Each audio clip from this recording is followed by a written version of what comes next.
ఇప్పుడంటే Indian cinema మొత్తం pan India trend చుట్టూ తిరుగుతుంది. ఒకే సినిమాను పలు భాషల్లో తెరకెక్కించి ఒకేసారి విడుదల చేయడం ఇప్పుడు సాధారణంగా అయిపోయింది. కానీ ఈ సాహసానికి 3.5 దశాబ్దాల కిందటే శ్రీకారం చుట్టారు Kannada crazy star V Ravichandran. Premaloka, Ranadheera వంటి భారీ విజయాల తర్వాత ఆయన రూపొందించిన మల్టీ లాంగ్వేజ్ విజువల్ వండర్ శాంతిక్రాంతి.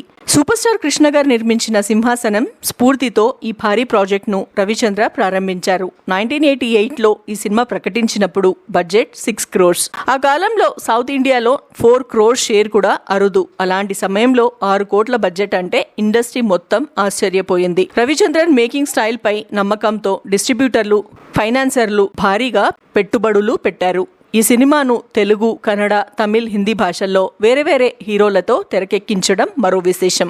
తెలుగులో మొదట చిరంజీవి గారిని అనుకున్నప్పటికీ డేట్ సమస్యల వల్ల నాగార్జున గారిని ఎంపిక చేశారు. తమిళ్, హిందీ భాషల్లో సూపర్ స్టార్ రజనీకాంత్ గారు నటించారు. తమిళంలో నాటుక్కు ఒరు నలవన్ పేరుతో విడుదలయ్యింది.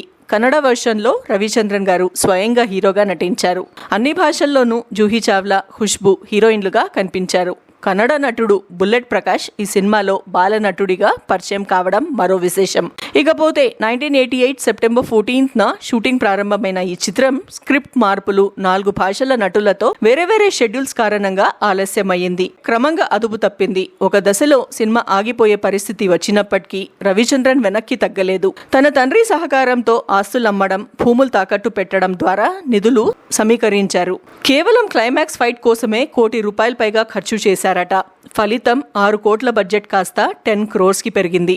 దాదాపు 2 ఏళ్ల నిర్మాణం తర్వాత 1991 సెప్టెంబర్ 19న తెలుగు, కన్నడ వర్షన్ విడుదలయ్యాయి. అనంతరం అక్టోబర్ 2న హిందీ, తమిళ్ వర్షన్లో ప్రేక్షకుల ముందుకు వచ్చింది. స్టార్ కాస్ట్ కారణంగా ఓపెనింగ్స్ మాత్రం రికార్డ్ స్థాయిలో వచ్చాయి. విజువల్ అద్భుతమని ప్రశంసలు దక్కిన కథనం బలహీనంగా ఉండడంతో సినిమా బాక్సాఫీస్ వద్ద నిలబడలేకపోయింది. మొత్తం 10 కోట్ల ఖర్చుతో రూపొందిన ఈ చిత్రం కేవలం 4 కోట్లు మాత్రమే వసూలు చేసి రవిచంద్రన్ కు భారీ నష్టాన్ని మిగిలించింది. ఆ నష్టాల నుంచి బయటపడడానికి ఆయన తర్వాత రీమేక్ సినిమాలపై ఆధారపడాల్సి వచ్చింది. ఇకపోతే క్రాంతి శాంతి ప్రధానంగా సమాజంలో పెరుగుతున్న అవినీతి, పిల్లల అక్రమ రవాణా వంటి సున్నిత అంశాలపై దృష్టి సారిస్తుంది. అనాథ పిల్లలను కిడ్నాప్ చేసి వారి అవయవాలను అక్రమంగా విక్రయించే ముఠాను అడ్డుకోవడం చుట్టుకథ తిరుగుతుంది. తెలుగు వర్షన్లో నాగార్జున గారు ఒక ధైర్యవంతుడైన పోలీస్ అధికారిగా నటించి ఈ అసాంఘిక శక్తులను ఎలా ఎదుర్కొన్నాడనేదే ప్రధాన ఇతివృత్తం. శాంతి అంటే పీస్, క్రాంతి అంటే రెవల్యూషన్ అనే 2 భావాల ద్వారా సమాజంలో మార్పులు తీసుకొని రావాలనే బలమైన సందేశాన్ని ఈ చిత్రం అందిస్తుంది. హంసలేఖ అందించిన సంగీతం అప్పట్లో పెద్ద హిట్ గా నిలిచింది.